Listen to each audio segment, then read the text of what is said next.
Hanya mencari-cari keberadaan Fabian dan menemukannya di tepi pantai itu. Perlahan dia mendekati suaminya dan memeluknya dari belakang. Spontan saja Fabian menepis pelukan itu sambil meluapkan amarahnya. "Sudahlah Miska, jangan ganggu aku." "Anya?"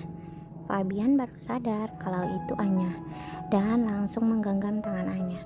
"Maaf sayang, aku hanya..." "Nggak apa-apa sayang," pungkas Anya yang melihat sorot mata suaminya merasa bersalah. Wanita cantik itu memeluk suaminya lagi dengan penuh kehangatan. "Maaf ya sayang, aku sempat menduakanmu dan bermain api dengan Miska. Tapi aku janji, aku nggak akan mengulang kebodohanku lagi," terang Fabian sambil memegang kedua tangan Anya sambil berlutut. Mata Anya berkaca-kaca. "Aku tahu kamu sudah menyesali perbuatanmu dan aku juga sudah lama memaafkanmu, Bi." Anya menatap haru ke arah Fabian. Dia tidak menyangka suaminya mau jujur dengannya. Kalaupun Fabian tidak mau jujur, Anya akan menyimpan semuanya dan meluapkannya pelan-pelan, melupakannya pelan-pelan.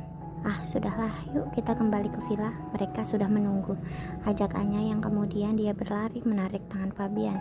Setelah acara tiup lilin, sekarang mereka berdansa di pinggir kolam renang yang luas dengan musik party dan lampu gemerlap menambah kemeriahan pesta itu.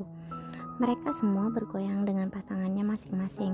Di saat itu, Fabian dan Syarif bertukar isi kepala saling berpandangan, seolah mengkode nanti akan ada penculikan Fabian. Mereka berdua juga telah mengatur strategi untuk melumpuhkan Miska.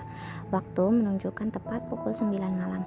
Mereka semua berganti pakaian dengan tubuhannya begitu sempurna, mampu memancing Fabian lagi dan lagi. Para wanita memakai selendang di pinggang mereka walaupun tembus pandang, setidaknya mengurangi pancingan lawan. Mereka kembali pesta dan kali ini masuk di dalam kolam renang. Tapi para pria memilih acaranya sendiri, yaitu dengan bermain biliar. Miska melirik sinis ke arah Anya dan mulai mendekati Anya sambil berbisik, "Kamu harus siap-siap kehilangan Fabian. Malam ini dia akan jadi milikku." Mendengar ucapan Miska membuat Anya serasa panas dingin. Dia merasa perkataan Miska itu serius. Dia hanya terdiam sambil melirik tajam ke arah Miska. Kok malah diam saja? Ayo say, kita senang-senang," ajak Maya yang melihat Anya hanya berdiam saja sedari tadi. Anya tersenyum dan mengikuti Maya sambil mencari keberadaan Fabian. Hampir tengah malam mereka semua sudah naik ke atas dan menggunakan handuk dimunu, meminum alkohol sambil berbincang-bincang tanpa pasangan mereka. Tiba-tiba terjadi kegaduhan di luar villa. Sampai ada suara tembakan. Miska tersenyum licik dan Anya melihat itu semua. Mereka semua keluar villa dengan berbondong-bondong. Anya hampir tidak bisa berjalan karena melihat senyuman Miska yang penuh arti itu. Dia pasti melakukan sesuatu dengan Fabian. Anya menyapu pandangannya yang mulai tertutup embun di kelopak matanya. Tapi yang dicari tidak ada, malah dia melihat mobil yang berjalan dengan ugal-ugalan membuat para suami mereka berteriak sambil mengejarnya.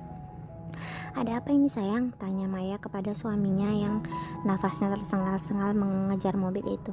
"Itu Pak Fabian dibawa orang pakai pistol," jawabnya singkat sambil memandang ke arah Anya yang mulai kehilangan keseimbangannya dan terjatuh. Beberapa dari mereka menolong Anya dan membawanya ke dalam villa. Sementara Sarif melihat ke arah Miska yang sepertinya senang dengan kejadian ini. Mereka pun berinisiatif melaporkan polisi tapi ditahan oleh Sarif. Sebenarnya orang suruhan Miska sudah mengikuti rencana Sarif dan Fabian.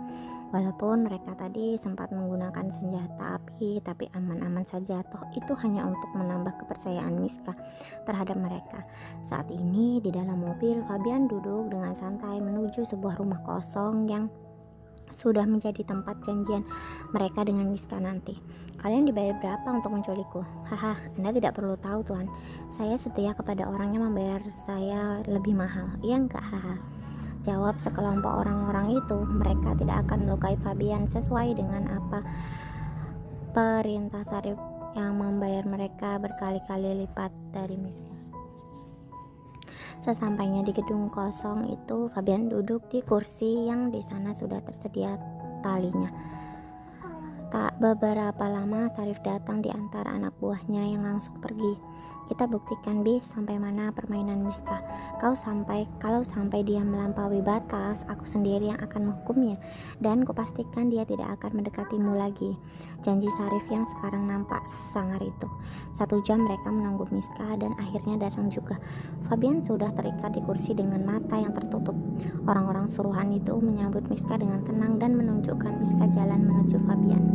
Haha, kasihan kamu Bi, demi istrimu kamu rela meninggalkanku dan sekarang lihatlah yang sanggup aku perbuat. Kamu tidak ada pilihan lain selain bersamaku sekarang, ucap Miska sambil membuka penutup mata yang dikenakan pada Fabian. Pria tampan itu memejamkan matanya sebentar sebelum kemudian menatap tajam penuh kebencian. Jangan tatap aku seperti itu sayang. Kamu dulu sangat menikmati permainan kita, teriak Miska yang tak terima Fabian memperlakukannya seperti itu. Di ruangan yang berbeda, Syarif melihat gerak-gerik mereka di dalam CCTV yang mereka pasang. Miska, sebelum semuanya terlambat, lepaskan aku. Kembalilah dengan suamimu secara utuh. Belajarlah mencintainya lagi dengan tulus. Kenapa, Bi? Kamu harap supaya aku tidak mengejarmu lagi? Aku akan terus mengejarmu, memisahkanmu dengan perempuan jalang itu. Mendengar istrinya dihina, Fabian ingin sekali rasanya menampar mulut tajam Miska. Karena tidak tahan melihat Fabian terus menyoroti matanya dengan tajam, Miska duduk di pangkuan Fabian dan mulai mencium bibir Fabian yang selalu ia rindukan. Aku sangat merindukan bibirmu yang manis, Bi, ucapnya sambil menyesapi dengan lembut. Syarif yang menyaksikan keliaran istrinya sudah tidak mampu menahan dan ia putuskan untuk menghampiri Miska. Di saat Miska masih mencoba memaksa ciuman Fabian, Syarif masuk ke ruangan itu dan mendobrak pintu, membuat Miska terkejut dan segera bangkit dari pangkuan Fabian. Sayang, ini aku. Miska terbata-bata melihat Syarif berjalan mendekatinya dengan amarah yang meledak. Sebuah tamparan keras dilayangkan oleh Syarif ke arahnya. Miska langsung terjungkal. Beberapa dari suruhan Miska kemudian melepaskan ikatan yang melilit tubuh Fabian.